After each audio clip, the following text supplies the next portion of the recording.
There we go.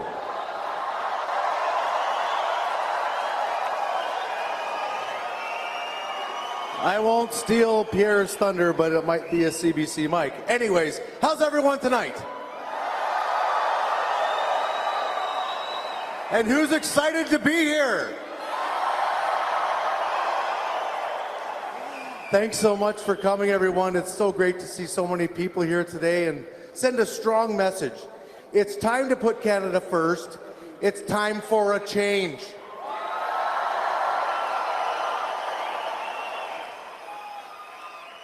I know we all agree that Pierre Poilievre is the only one who can bring change to Canada.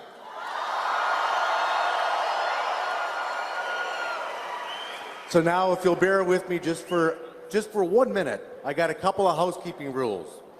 So, number one, people are always asking us, and I hear it at the door, how can we help Pierre put Canada first? And that's quite frankly easy. The first thing you can do is volunteer.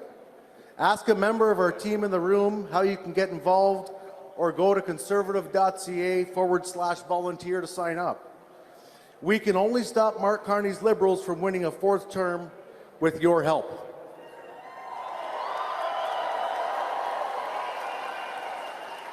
Second, share all of Pierre's posts online. You can also leave positive comments to help spread our message. It's time to put Canada first.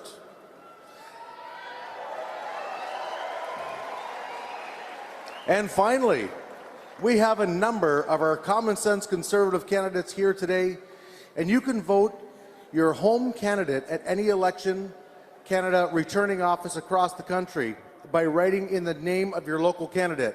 By the way, mine is L-E-W-I-S. It's not L-O-U-I-S, just so you all know. Or you can go online and you can, sorry, my bad, I should not have went off script. I'm going to get in big trouble for this. Sorry, we've got a number of volunteers who have the link to find your Conservative candidate. Click it, find your office and your candidate, and vote. It's so important to vote, folks. And if everyone in this incredible crowd, this is important, if everyone in this incredible crowd shares a post or a picture saying you have voted or plan to vote for your strong Conservative candidate, think of the impact of a crowd size like this can have on your friends and neighbors. And so, friends, in just a few minutes, I will be honored to invite up our first guest speaker. Thank you so much. This has been an amazing crowd.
Here we go again, folks. I said I'd only be a minute, and that's pretty quick in political times. But anyways, listen, it's my absolute honor this evening to introduce not only a friend of mine that I met about 6 years ago on the campaign trail, and ironically, this gentleman is with IBEW, International Brotherhood of Electrical Workers. And when, right?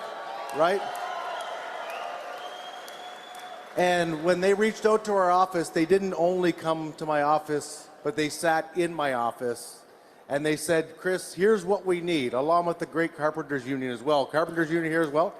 Yeah, the Carpenters. And what they said was, Chris, we need a bill that will protect and enhance our skilled trades, both unionized and non-unionized skilled trades. And that was my private member's bill. But it wouldn't have happened without my next speaker and a bunch of other folks. So friends, it is my absolute honor. By the way, his only downfall is he can't catch fish. Isn't that right, Karl, I think? Friends, it's my absolute honor to introduce a really a very a stout person in our community, somebody I've learned to respect and quite frankly really care about. Gentlemen, ladies and gentlemen, please, round of applause for Karl Lovett, IBEW.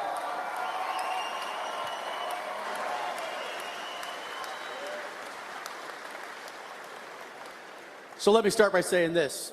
Pierre Poilievre and I are real good friends, and I reached out to Pierre when I found out he was coming to Windsor, and I said, Pierre, do me a favor, I got a lot on my mind. Let me get 2 minutes, just 2 minutes on the mic. He says, for sure, not a problem, brother. You got as much time as you want. And then I found out there was going to be 7,000 people in here, and I said, do you have somebody else that wants to talk?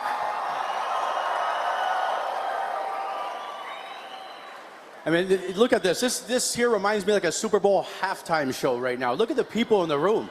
This is crazy. Unbelievable. So listen, I'm not a public speaker. I'm a union tradesman. So if I mess things up, do me a favor. Don't throw the eggs at me. We know the price of food now that the Liberals gave to us.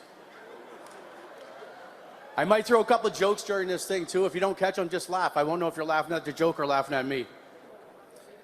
So my name is Karl Lovett. I'm a proud union man in the city of Windsor.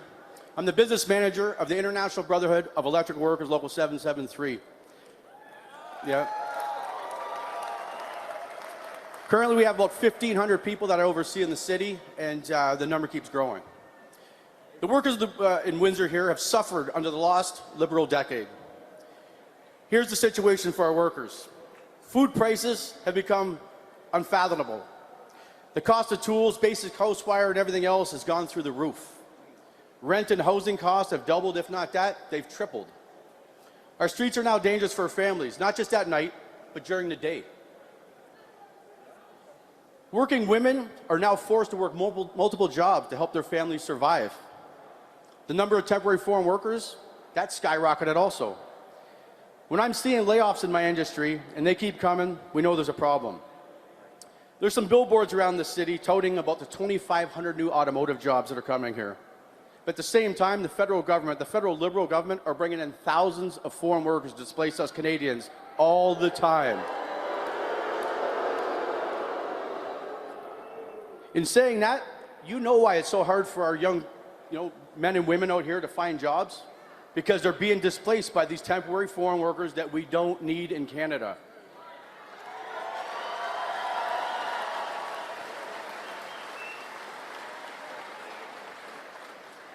So what's caused this lost Liberal decade? They printed unbelievable amounts of money in Ottawa at the central bank. The Liberals created the inflation nightmare. The result, the rich became super rich, and the working people, they became a lot poorer. The New Yorker, he made out like a bank robber. No, I'm not talking about the New Yorker who now resides in Washington, but he's been putting a beating on the people of Windsor also. I'm talking about the New Yorker, Mark Carney, who's had his hands... Yeah. That man had his hands up the back of Justin Trudeau's shirt for a long time, wiggling his fingers and moving his lips.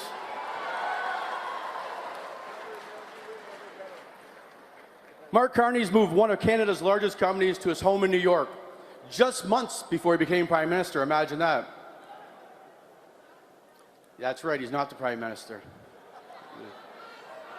And what kind of company was it that he moved? It was Canada's largest asset company.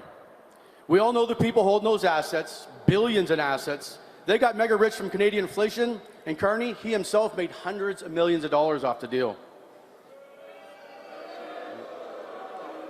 Yeah. And Justin Trudeau, we know he's not smart. He's not smart at all. If he was, he wouldn't have those people around him.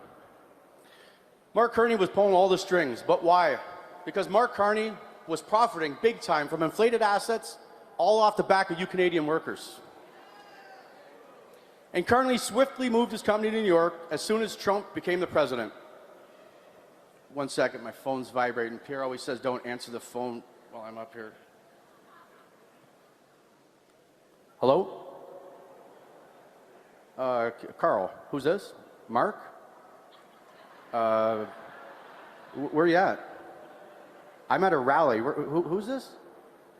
No, I don't need a bike. What are you talking about?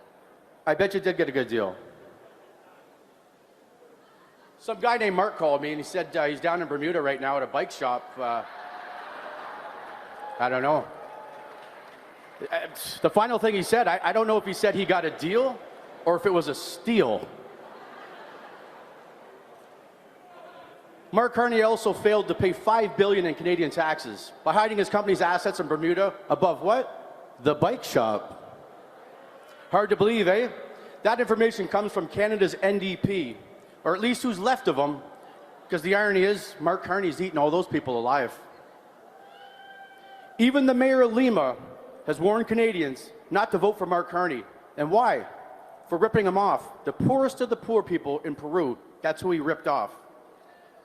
Listen, there are countless other outrageous examples proving that Mark Carney doesn't give a damn about the Canadian working man. And now as Prime Minister, which he's not, Carney is promising to put carbon tax and tariff on the auto industry. It's another rip-off scheme. That's right.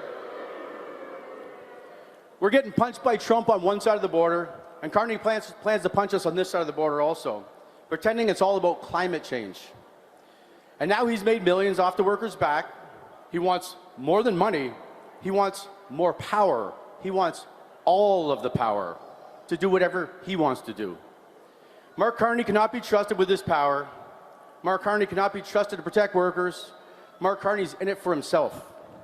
And when he loses this election,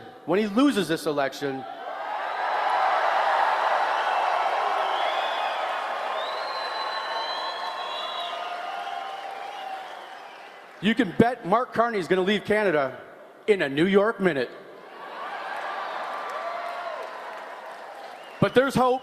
There's hope. There's our last hope. His name is Pierre Poilievre.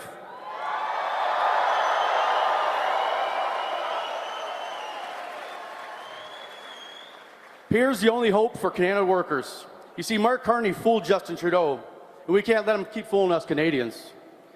Local 773, which I represent, knows Pierre Poilievre very well, and we can proudly tell you that Pierre has our back. Pierre's been putting Canadian people to work, and Canadian workers first. Local 773 began working with Pierre Poilievre and the Conservative Member of Parliament, Chris Lewis, some years ago when it became all too clear that the Liberal Party had zero interest in helping out us workers. Upon winning leadership of the party, Pierre made Local 773 his very first priority. He came to my union hall. Pierre made the Local 773 visiting our training center, and he met all our workers. And he made a pledge to me. He's not going to turn his back on us, and I believe him.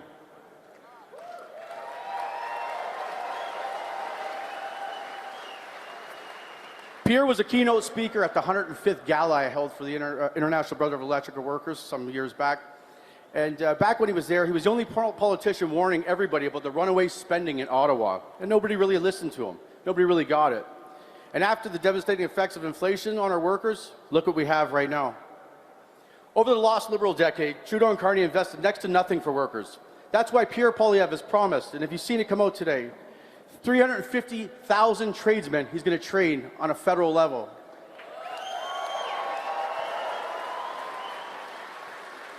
That's a full 10-fold increase in federal union training dollars. $1 billion over 4 years. Pierre wants to invest in us. Pierre wants to invest in Canadian workers, and Pierre wants to see the best for workers. Canada first for a change. This is why I can proudly say that the apprentices and journeymen of the International Brotherhood of Electric Workers, Local 773, endorse Pierre Poilievre to be our next Prime Minister.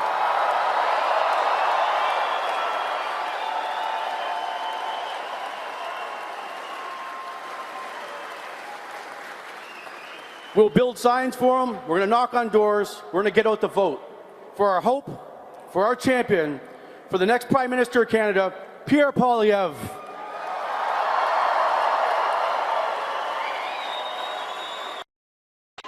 Just off the beach, in honor and in brotherhood, Pierre, we have your back.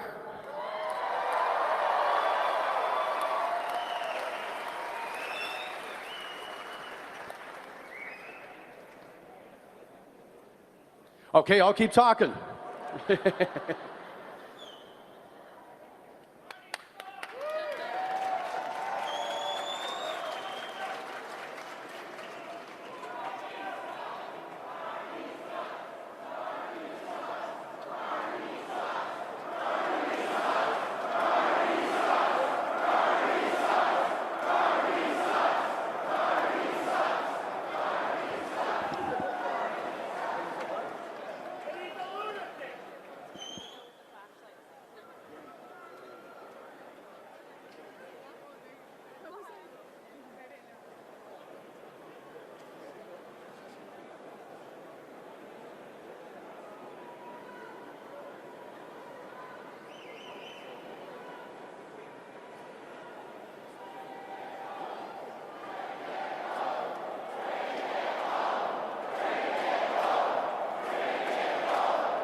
Good evening, everyone. I'm Kathy Borrelli. I am the candidate for Windsor, Tecumseh, Lakeshore.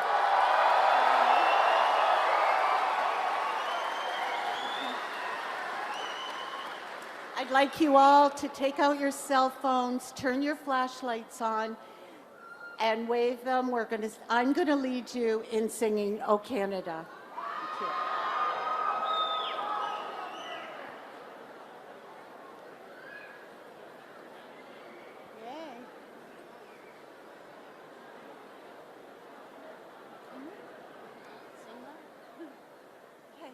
O Canada, our home and native land, through grace and love, in our sons of men, with glory our seas see, a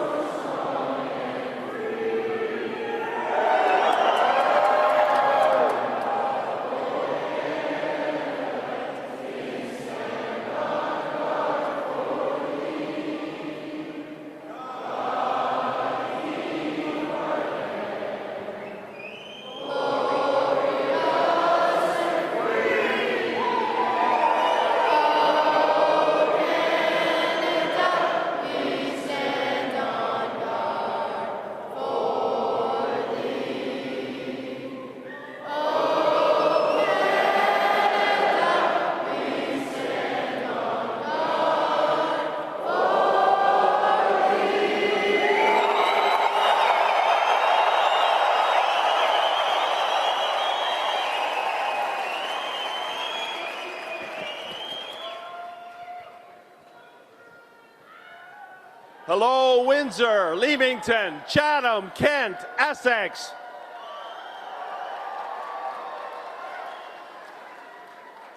I'm Dave Epp, the incumbent MP and candidate for Chatham-Kent, Leamington.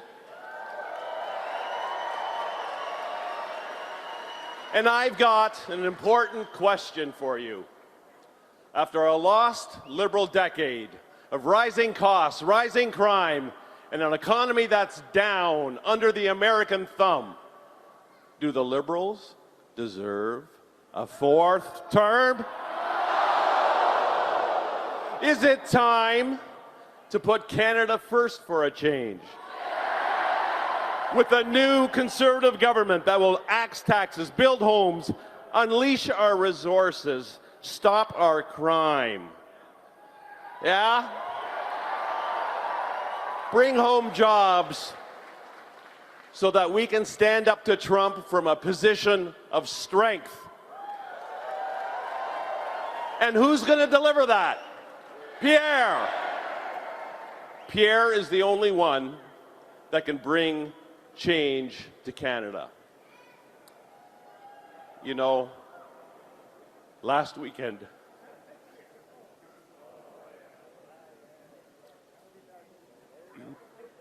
I celebrated my 40th anniversary.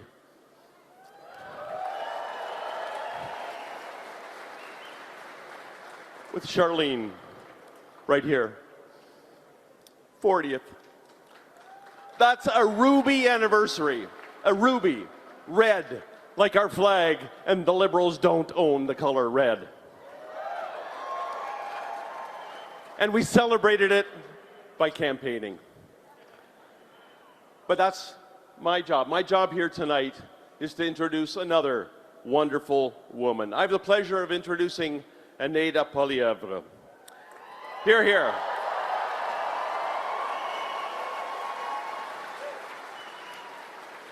Anaida is an entrepreneur, a dedicated advocate against human trafficking, and a staunch supporter of women's empowerment. Here, here. As a father of 4 daughters, here, here. Born in Venezuela, raised in Montreal, Anaida moved to Ottawa in 2006, where she met her future husband, Pierre, in 2012. And they were married in 2017, so that makes their ruby anniversary 2057. In 2024, she launched Their Stories Matter, an online platform dedicated to giving a voice to the survivors of human trafficking. Anaida is here, here. Anaida is committed to supporting women and elevating them through their online magazine, through her online magazine, Pretty and Smart Co., and her Leader Forward initiative, which seeks to pay it forward by inspiring, connecting, and elevating women. But she will tell you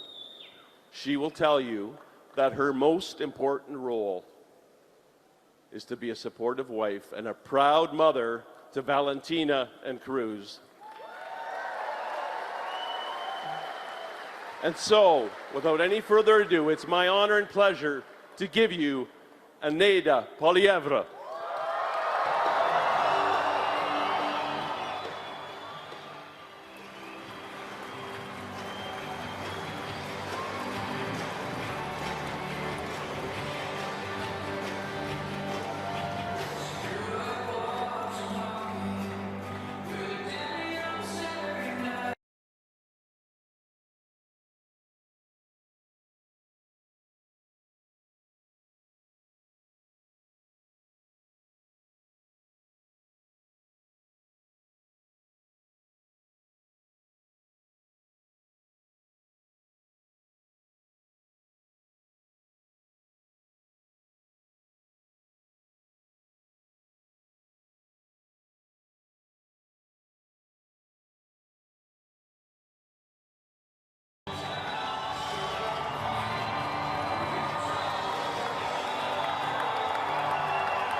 Ready to bring it home? Hello, Windsor. Here we are.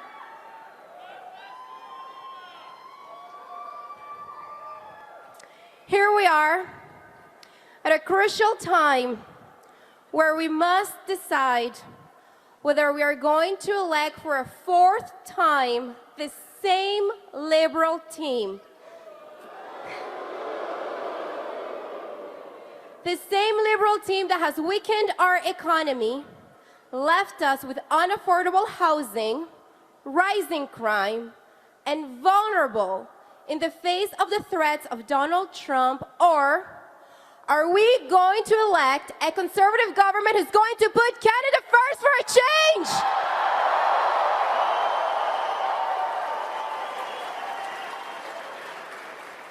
So, who has voted already? You have to get out and vote, everybody. That's the only way that we can put Canada first for a change.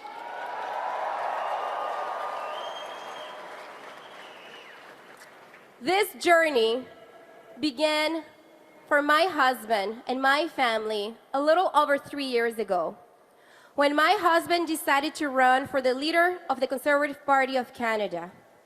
And ever since, he has been traveling from coast to coast to coast so that he can step away from the Ottawa bubble in the elite, go on the ground, and to hear Canadians directly.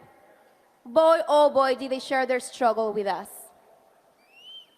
So, what we truly really need is a government and a leader of the people, by the people.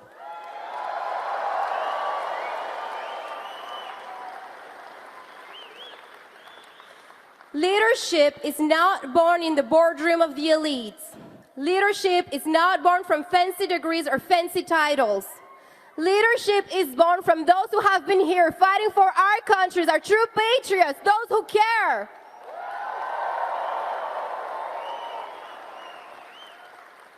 So yes, my husband has been right here at home, and he has been fighting with us, all of us, for way more than 3 years. He spent most of his adult life right here, fighting for our youth, our families, our seniors, to put Canada first and always.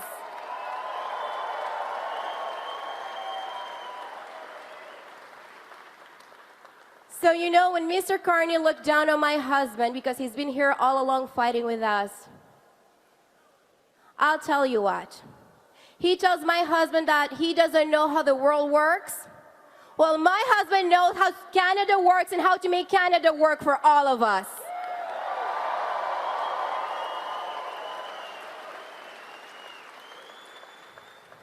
For Mr. Carney, the economy is about how he can get more for his personal investments.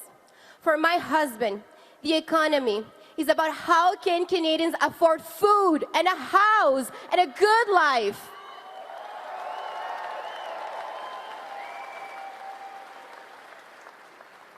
You know what?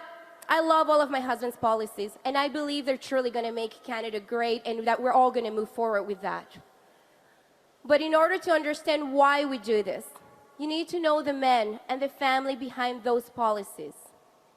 My husband, he was born in Calgary, and he was born from a teenage mother who gave him out for adoption to 2 school teachers, Dawn and Marlene.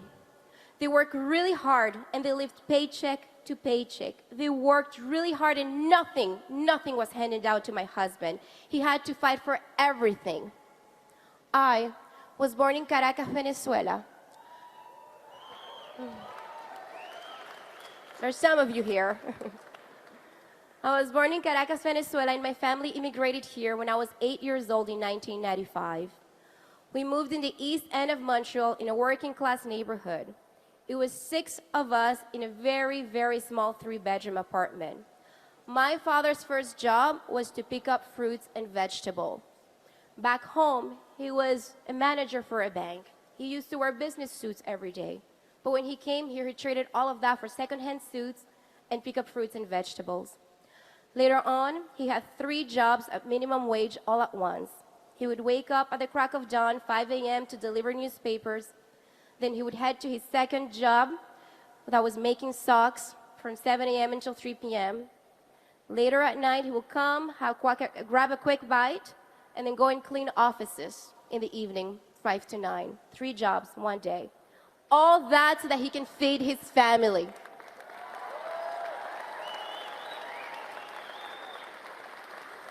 By the time that I was 17, I had moved out of home and become 100% financially independent. When I turned 19, I left Montreal, moved to Ottawa, not speaking English. I took a student loan, put myself through university, and worked full-time so that I can pay rent and food.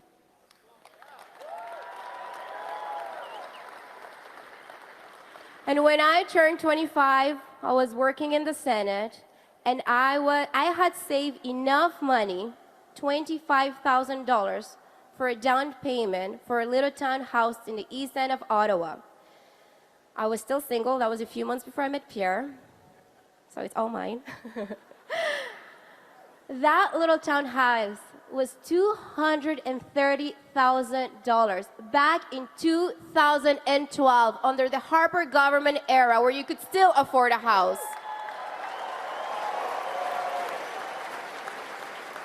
So ladies and gentlemen, that was the Canadian promise, that if you come to this country, if you work hard, you can get ahead and you can live the Canadian dream. This is who we are, the Poilievres, and this is what we stand for. We are with you, and we need you with us. And that is why it is my pleasure to stand by my husband's side every single day of this campaign to fight with him to restore the Canadian promise. And it is my pleasure to share him with all of you. My husband, the next Prime Minister of Canada, Pierre Poilievre.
Thank you, Windsor.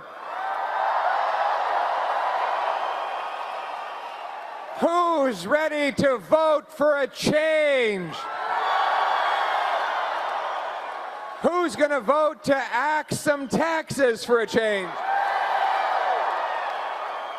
Who's voting to stand up for Canadian workers for a change?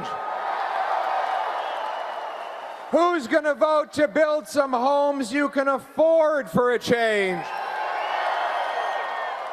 Who's going to vote to stop the crime for a change? And who's voting to put Canada first for a change? And I know just the team to vote for. We've got the team that's going to deliver that change. Let's hold up that sign back there. Look at that, change, right there. It's written there, right there, change. Put that one down just a little lower. Keep Kathy up, but not quite high enough to block the change. Kathy doesn't want to block the change. She wants to help us deliver the change. And that's what we're going to deliver. And we've got the incredible Conservative team to do it. We've got the great Chris Lewis. Give it up for him. Harbinder Gill. Kathy Borrelli. Farmer, businessman, parliamentarian, negotiator, man who's got plenty of common sense and who's going to help deliver change on Parliament Hill, Dave Epp. There he is. But before I go any further, I have to take a moment to celebrate one of the great citizens of Windsor. We have here the local leader, the business manager of the IBEW Local 773, Karl Lovett. What a great speech. This is a shocking endorsement coming from the electricians. Okay, all right, I thought it was good. Dad joke. I've got 2 kids now. I'm allowed to tell those jokes. Just one. My wife says I'm only allowed to tell one every speech. But you know, I remember when I met Karl. I drove over to the IBW local, and when I got there, there was a sign that said, "Only Canadian-made cars allowed on the lot." And he's warned me that you got to be careful you don't get a flat tire if you're not driving a Canadian-made car on his lot. He's a very patriotic guy.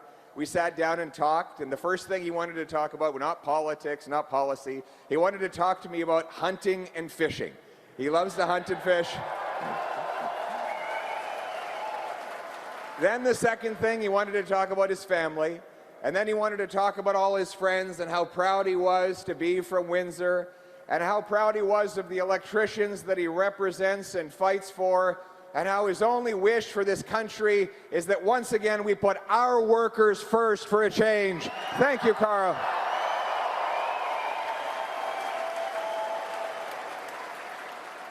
And on that subject, I regret to have to begin tonight with the terrible news of the layoffs at the GM plant in Ingersoll. I spoke to the union representative for the area, Mike, earlier today, who was heartbroken and rattled with the conversations he would be having later that day with family members, learning that they would be going, friends and family and brothers and sisters would be going home to tell their kids that they no longer have a job. Now, let's start with the obvious fact that the destructive tariffs of Donald Trump are utterly unacceptable and wrong, and we will fight back against them.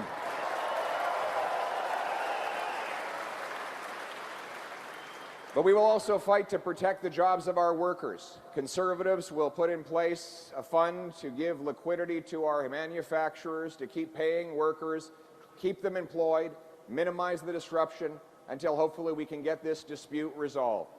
We also intend to incentivize Canadians to buy Canadian-made automobiles.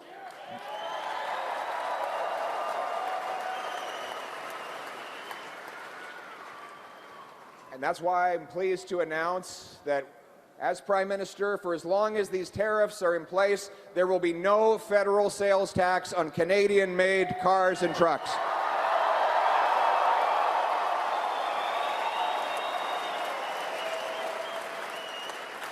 We will fight for the workers, and we need a plan to do that. But right now, the Liberals, under Mark Carney, have no such plan. He told Canadians that he had a very productive phone call with Donald Trump and that they made progress Well, what progress? Just days after this productive call, Trump actually increased tariffs on Canada, and then a few weeks later, he paused the tariffs on almost every country in the world except Canada. Now, to be clear, I'm not blaming Mr. Carney for Mr. Trump's wrong-headed tariffs. Nobody can control what President Trump does. But that's exactly the point. Mark Carney is running on the false promise that somehow he can magically handle Trump or control him into doing what he wants, when it's precisely the opposite is the case. Obviously, we will fight to get an end to the tariffs while protecting our sovereignty, starting on day one. But we must focus on what we can control in this country. And what we can control is reversing the disastrous liberal economic policies that put us in this position of weakness in the first place.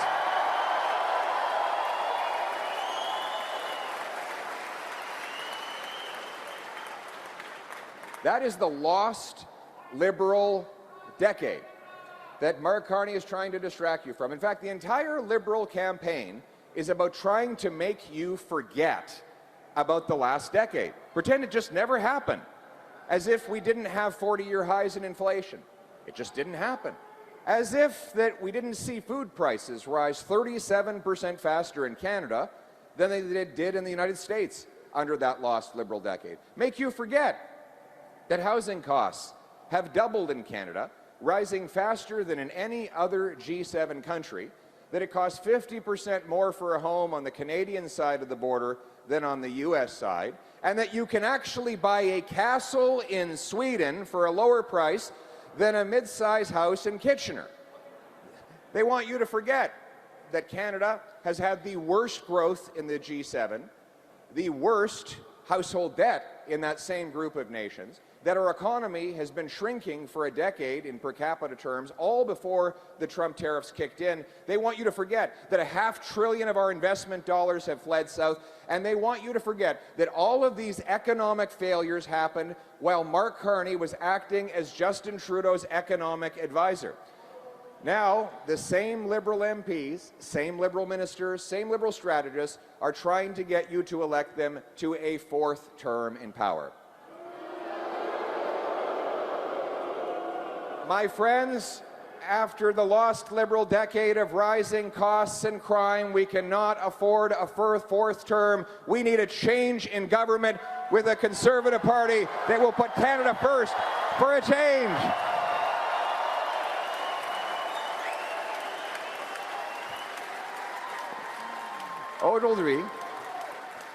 Aujourd'hui, M. Carney a essayé d'éviter l'imputabilité en suspendant sa campagne électorale. Il dit travailler sur les tarifs. Mais quels sont les résultats? Zéro résultat aujourd'hui. En fait, il y a plus de tarifs sur le Canada aujourd'hui qu'il y en avait quand M. Carney est devenu le Premier ministre.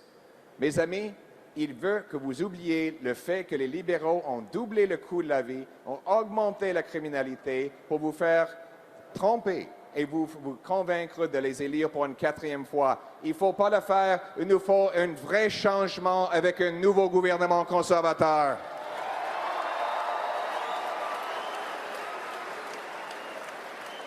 My friends, we need a plan to put our country first, to get us back on top. Look at this young guy over here. How old is he? Right on Dad's shoulder. Young, he's too young to vote, unfortunately. Look at this incredible kid. We got kids from all ages. He just popped up. We got some more kids over here. It's their future that we're fighting for, isn't it?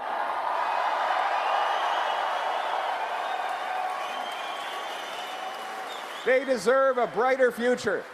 We want to bring back the great Canadian promise. So that little guy and that little girl over there will have the chance to work hard, buy a house, start their own family, live on a safe street, have a beautiful life here in a wonderful country. That's what we had growing up, and that's what we want to restore for all. But that means bringing it home. You know, we were chanting the Bring It Home slogan. It is meaningful, that slogan. It means two things. It means bringing back our jobs to this country, and it means that you bring home more of each dollar you earn so that hard work once again pays off.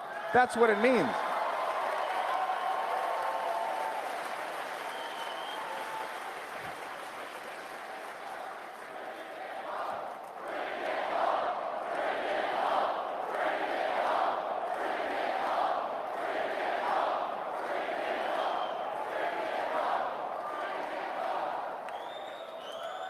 And it starts with income tax. In Canada, we have these high income taxes. They're like a fine that you pay for the crime of working hard, right? I love this meme of this kid. He's in this park with his dad. He said, and the kid's bawling his eyes out. He's asked his dad, "What is income tax?" And his dad says, "Well, it's like a high school report card, except the opposite. The harder you work, the worse you do. You put in an extra hour, you pay more. You get a bonus, you pay more. You get a promotion, you pay more. No good deed goes unpunished with our Income Tax Act." That's why Conservatives want to change things. We want to make work pay again. And I'm announcing today, this is a Liberal microphone, I think. That's why I'm announcing today, Conservatives will cut income tax by 15% for the average senior and worker.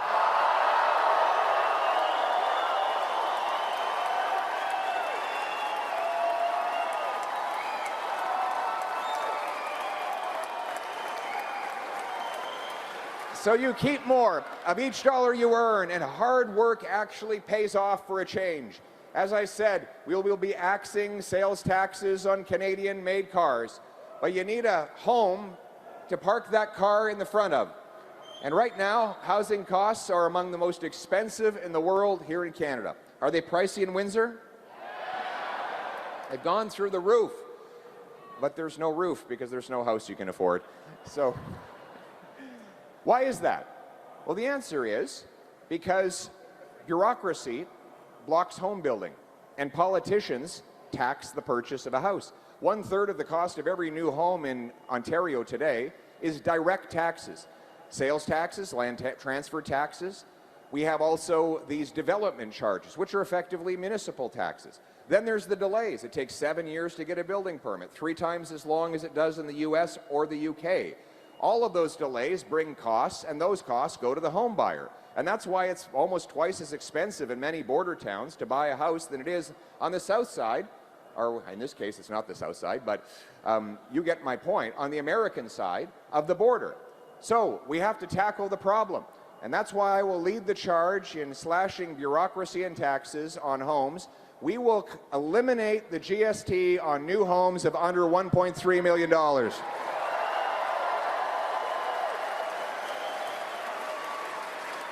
But we're not finished. Then I'm going to make a generous offer to your mayor and every mayor. I will pay half the cost of any reduction they make in their home building taxes, up to 50 grand. So let's put it this way. Imagine you cut the GST by 50 grand on a home, you cut municipal taxes by another 50 grand on a home, all of a sudden you have $100,000 less tax on a new home. That'll cause more home building and more affordable homes for you to buy.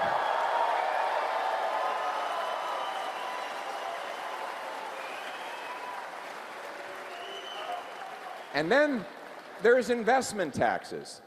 Now, a lot of time we hear the word investment, everybody's eyes glaze over. They say, why should I care about what investment number the Canadian economy gets? Well, the answer is, those are the tools, the technology, the plants, the shop floors, you've got the CNC machines, the conveyor belts.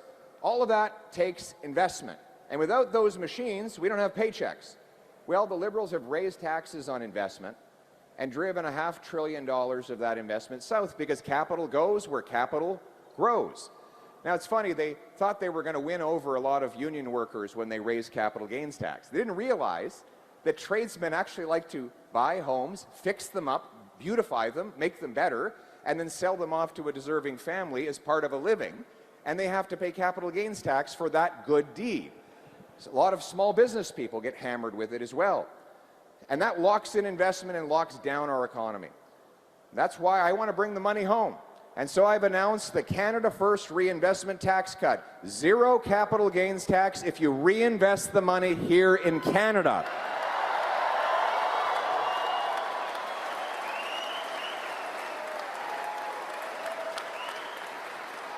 Bring it home. That's what it means to bring it home.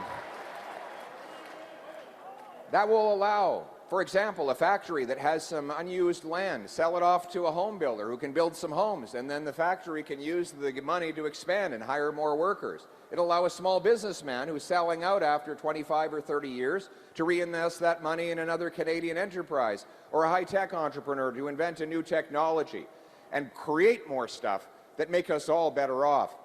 We have to get rid of the worst tax of all, though. It's the inflation tax. The inflation tax happens when the government prints money to pay for out-of-control spending, and you pay the bill through higher costs for everything. Geez, it sounds like a helicopter is landing on the roof or something. What's that?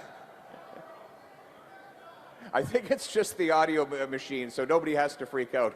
But anyway, listen, like I said, it's a Liberal microphone, it's a Liberal speaker system, but we're going to talk right through it.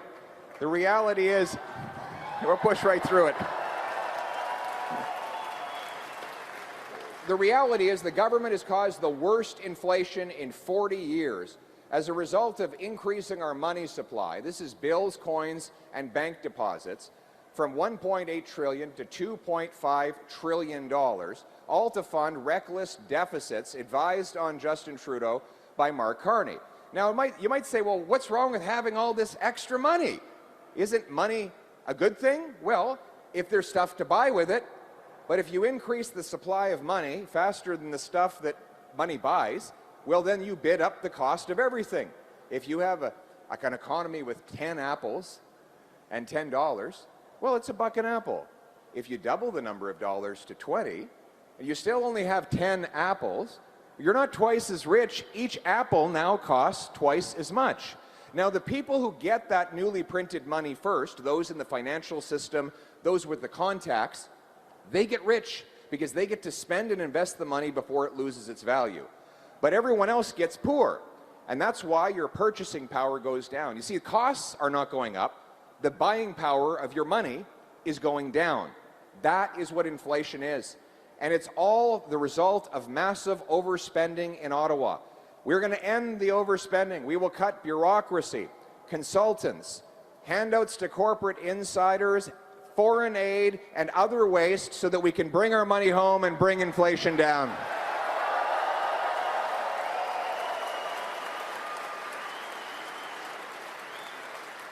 We will also bring in a dollar-for-dollar law. It will run our finances the way you run your household budget.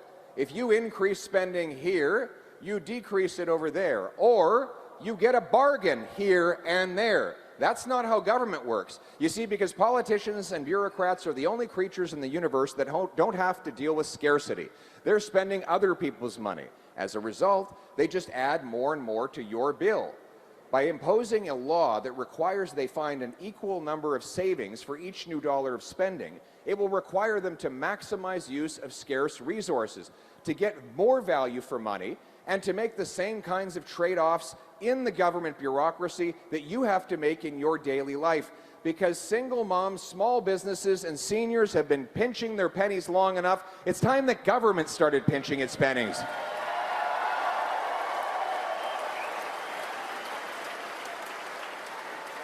And so this election is really about the cost of living.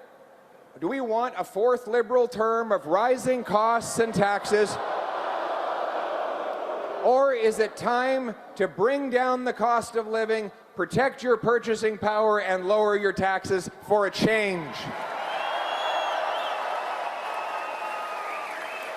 You see, I like this. Let's bring it home. Let's axe the tax. Smart lady over there. Great sign.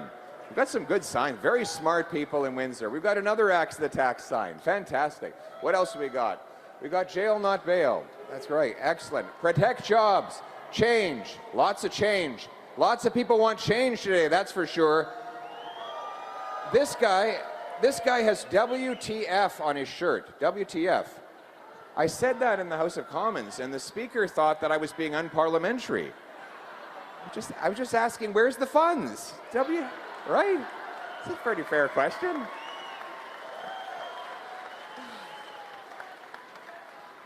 Oh, this is interesting. But my glasses are still on. Why haven't you removed my glasses yet?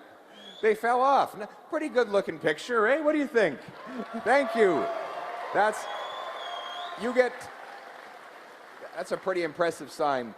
Well, listen, instead of creating more cash, what we need to do is create more of what cash buys. Oh, we have what do we have here? Somebody. Okay.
All right, everybody, she's going to be okay. Give her a round of applause.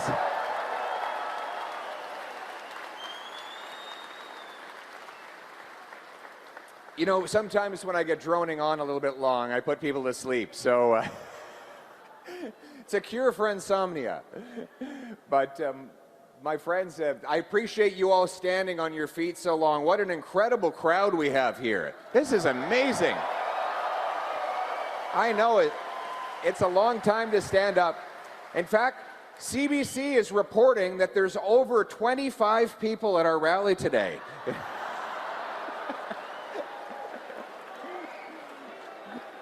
Numbers were never their strength. But numbers rule the universe, as Pythagoras said. And the numbers count. We need to bring home our investment dollars as well. That means unlocking our resources. And part of my Bring It Home plan is to repeal the No New Development Liberal Law C-69.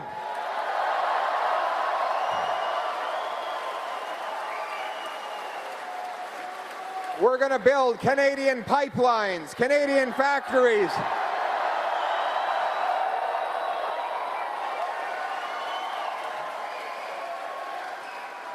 We're going to dig Canadian mines. We're going to build great Canadian can-do reactors with Canadian uranium powering them.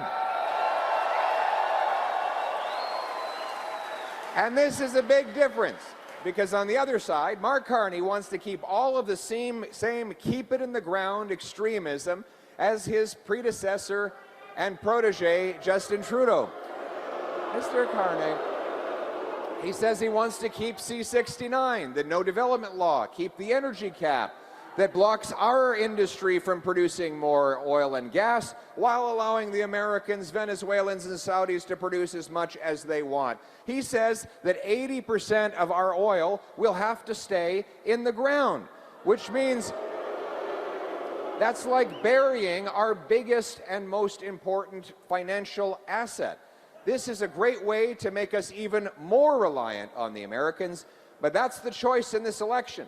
Do you want, after a lost Liberal decade, to keep our wealth in the ground, block our resources, and depend on the Americans for a fourth Liberal term, or do you want to unlock the power of Canadian energy, Canadian mines, Canadian steel, and bring it home?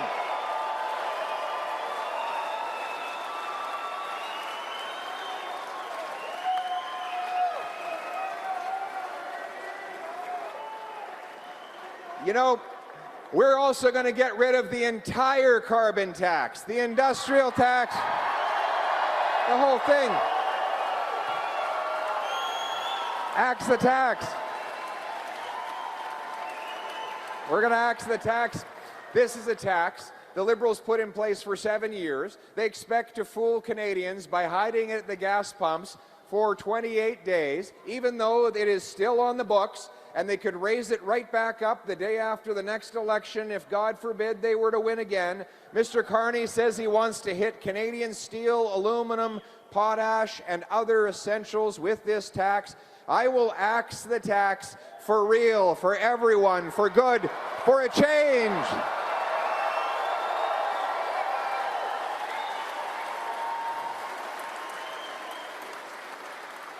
We will cut 25% of the rules and regulations that the Government of Canada imposes so that our small businesses spend less time filling out paperwork and more time hiring workers and serving customers.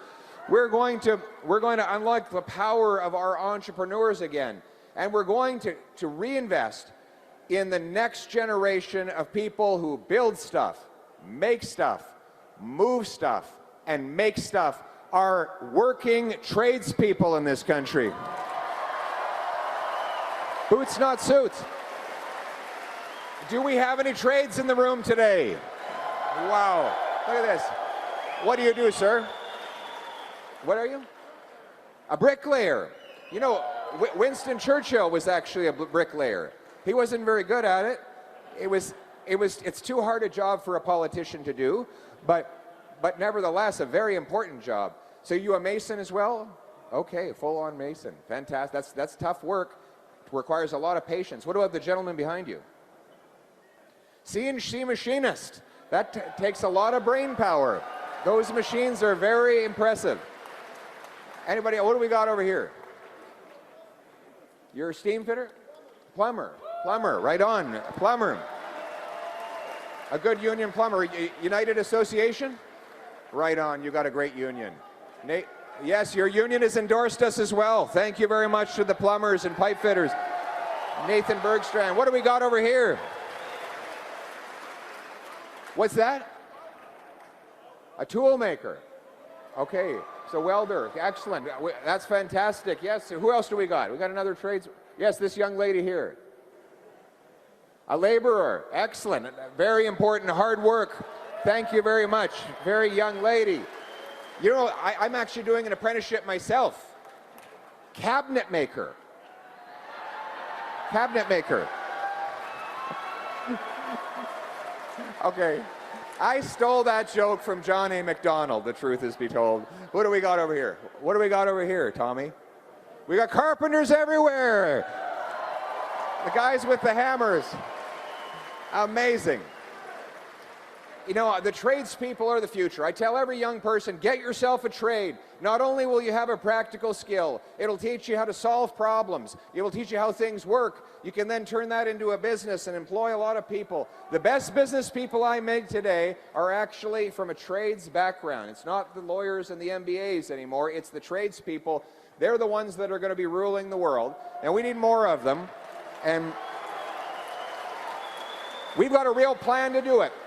I've announced that I'm going to be partnering with unions like the UA, the IBEW, and many more to fund 350,000 training placements for our young people in the trades. We will bring back the $4,000 apprenticeship grant. We'll speed up the EI so that our workers can have money in their pocket when they're taking time to do their placement. We'll also bring tax fairness. The CEO can write off the cost of his private jet, but right now the working guy or the working lady can only write off $4,000 to travel between job sites. So you're flying to Fort Mac 20 times a year, you're not going to make it on $4,000. So we're going to bring in the bill from Chris Lewis, a great bill. Tax Fairness for Traveling Trades Workers Act, so you can write off the full cost of food, transportation, and accommodation to go from one job to another. And every high school principal is going to get a present from me. It's going to be a big box, the size of this stage. In that box will be a module for each licensed trade so that they can get their 13, 14, 15-year-old kids started on a pre-apprenticeship so that they can get a jump start on a Red Seal before they even graduate from high school. Boots, not suits, what I call it. But we want these great tradespeople to bring the jobs and their paychecks home to safe neighborhoods. So we have to stop the crime for a change. Is there any crime in Windsor? Out of control. Out of control. You know, your 16-year-old daughter.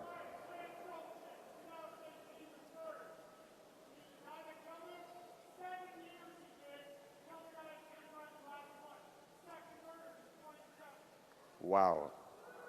Did you hear that? He said this guy killed a young lady. He was out in 7 years and did it again. These are the stories we hear every day.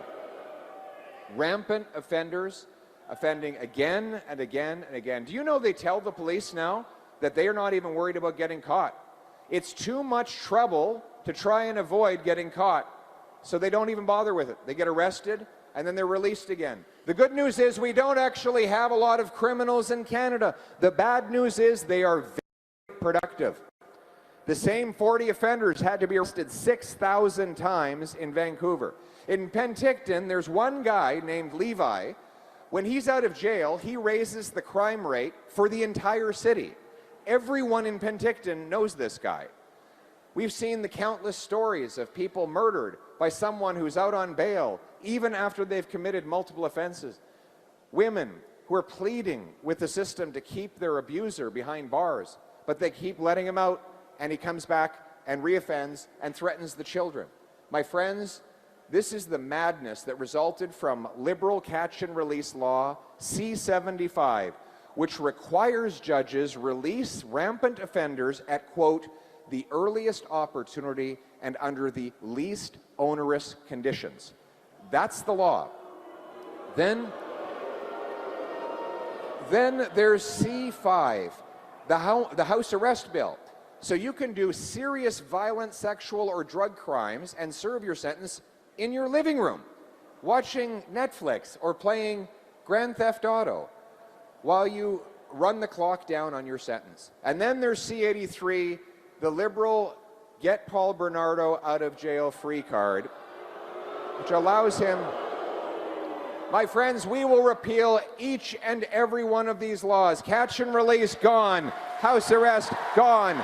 Paul Bernardo, back to a maximum security penitentiary.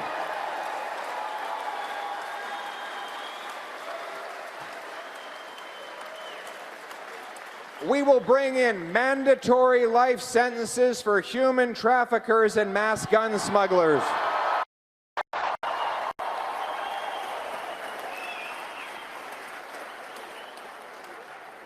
And anyone convicted of 3 separate serious offenses will be permanently ineligible for bail, parole, probation, or house arrest. 3 strikes, and you're out. 3 strikes, you're out. And then there's the drugs. There's the drugs that have overtaken our communities. Fentanyl, methamphetamines, and countless others. These deadly drugs are worse than anything we ever knew. When I was a kid, we were terrified of heroin. Our parents told us to be absolutely terrified of heroin. Do you know fentanyl is 100 times more powerful than heroin? 2 milligrams of fentanyl can kill a human being. And yet, traffickers get out of jail after they sell kilograms of it. And we have the government actually handing out opioids. They claim it's a safe supply. Well, if you get a safe supply of opioids from the government, then you won't overdose or die from a contamination, they say. The result has been that the dealers sell these government-funded drugs to kids at a discount and use the money to graduate up to fentanyl. And that has led to 50,000 deaths. My friends, these stories are tragic, and I hear them everywhere I go. Mothers and fathers telling me of their wonderful children. Some of them made one mistake, went to a party, had too much to drink, and took a single hit, which stopped their lungs. Others who got trapped because they took an opioid to relieve pain and never broke the addiction.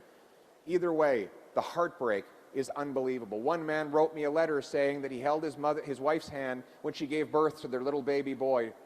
And then he held her hand 25 years later when the police knocked on the door to tell her that her boy had died of an overdose on a street corner. These stories have got to stop, and we have the plan to stop it. To start with, we will bring in mandatory life sentences for anyone caught marketing over 40 milligrams of fentanyl.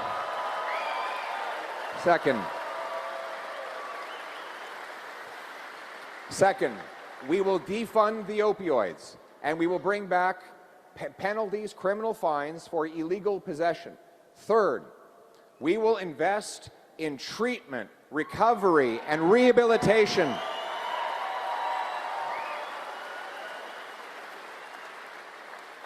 We've lost 50,000 people to opioid overdoses. In honor of every single one of them, we will fund treatment for 50,000 Canadians to bring our loved ones home drug-free. I told the young men that I met over at the Moncton Harvest House Treatment Center that I needed a favor from them. I said, I need you to get better so that you can get back on your feet, go back onto the street, and grab another person off the street, pull them in here so that they can get better, and then they're going to go out on the street and they're going to pull another person off the street, and that cycle of hope is going to end this crisis and save our loved ones. That's what hope means. And then there's our border, which, 99% of shipping containers come and go uninspected in Canada. You wonder where the drugs, guns, stolen cars move through our border? It's in those shipping containers. We don't even allow CBSA to monitor the points between official ports of entry. So people can just walk or send drones over the border, breaking our laws and threatening our people. My friends, enough is enough. We're going to secure the border.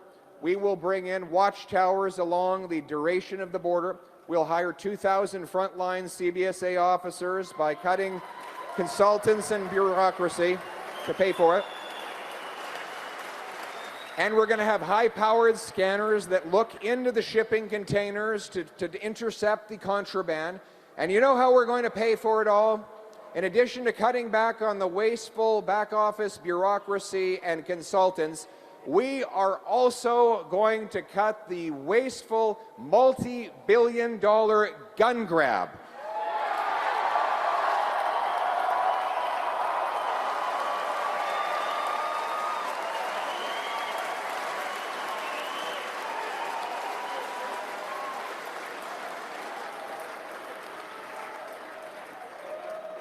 Licensed, law-abiding, trained and tested sports shooters and hunters are not the problem.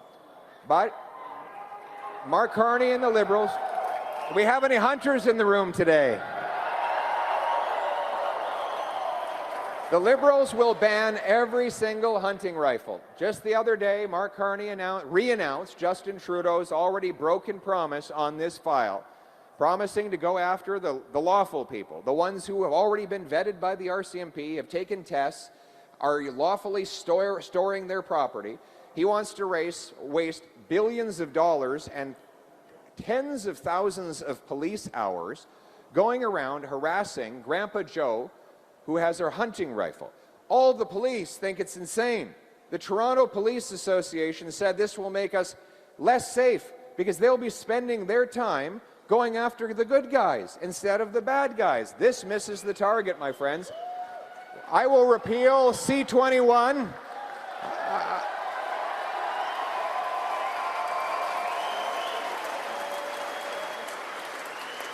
We will protect hunters. We will honor the people who lawfully follow the rules, and instead we will secure our borders and lock up those who sneak in with guns. Those people will go to jail for life, and our hunters will have a good life here in Canada.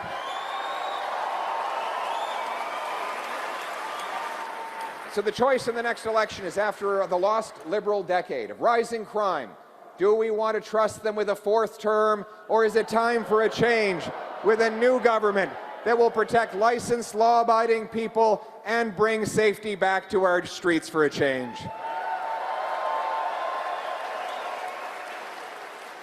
But to make our country truly safe, we need to rebuild the Canadian Armed Forces.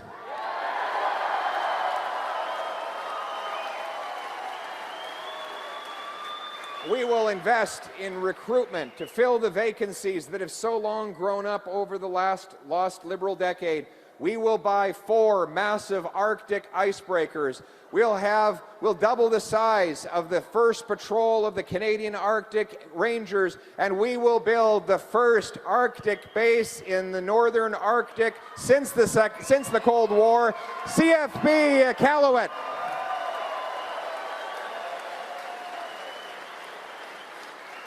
We're going to expand the cadets to give our young people mentorship under the guidance of military and ranger members who will teach them about punctuality, discipline, and countless other lessons that will apply as they learn to serve their country and prepare for the future.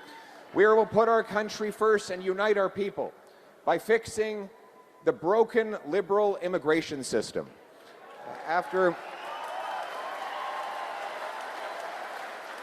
We had the best immigration system in the world before the Liberals ruined it.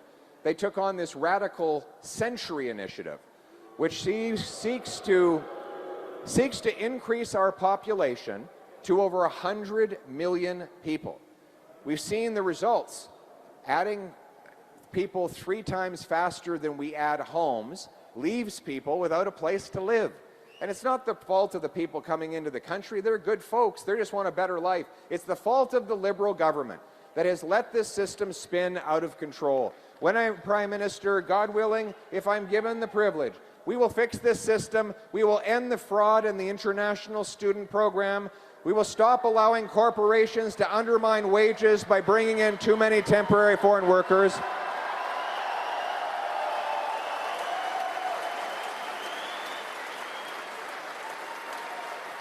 And we will cap population growth so that it is always below the growth in the housing stock, the job market, and in our healthcare system. We will bring our people together again. We're going to unite around our common identity, my friends. We're going to rebuild our statues, raise our flags, put our Canadian heroes back in our passport. We're no longer going to apologize for being Canadian. We're going to stand up for this country, bring our money home, put our people back in charge of their lives. But the only way you will get this change is if you vote for it. Are you going to get out and vote? Are you going to tell all your friends and neighbors that they need to get out and vote? Because you're voting for hope, you're voting for change, you're voting for Canada to have a bright future again. We will be a nation that harvests its resources, trades from Canadian to Canadian, builds homes for its youth, secures its borders, protects its vulnerable, honors its history, rebuilds its military, and raises its flag. We are not a nation of tax collectors and toll masters, of gatekeepers and grandees, of rulers and rule makers. No, we are a nation of artists and adventurers, of entrepreneurs and explorers, of workers and warriors, of pioneers and patriots. What binds us together is the Canadian promise that anyone who works hard can get a great life. That is the hope of Canada. So my message to you, if you are that single mother going to bed hungry, wondering how you'll feed your kids in the morning, have hope, because change is on the way.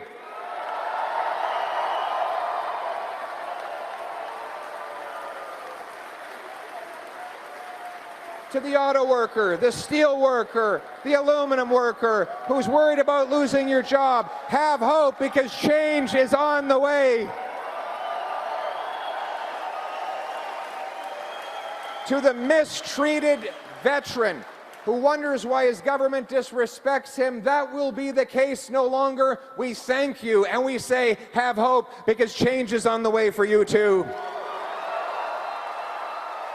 We will restore the great Canadian promise that hard work gets you a great life in a beautiful and affordable home on a safe street, protected by brave troops under a proud flag.